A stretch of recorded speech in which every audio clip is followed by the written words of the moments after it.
prichádzajú ďalšie a ďalšie dôkazy, ktoré potvrdzujú, že Západ si želá pokračovanie vojny na Ukrajine z mnohých dôvodov.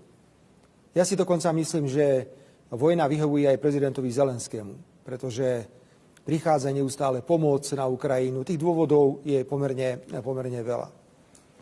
Preto, ak niekto si myslí, že to je ďaleko od neho, lebo býva v Anglicku, Spojených štátoch alebo v Španielsku, tak sa veľmi mýli.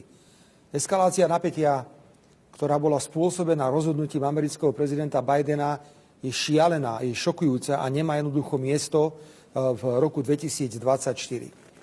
Dá sa to vysvetliť aj tak, že stará administratíva americká chcela zúžiť priestor novému americkému prezidentovi, pokiaľ ide o možnosť vyjednávania.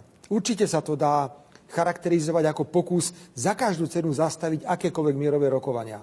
Ale za tým všetkým je predovšetkým eskalácia napätia. Keď už začínajú lietať rakety nad hlavami a zasahovať rôzne ciele, je len otázka času, kedy dôjde k tragédii, ktorá môže naštartovať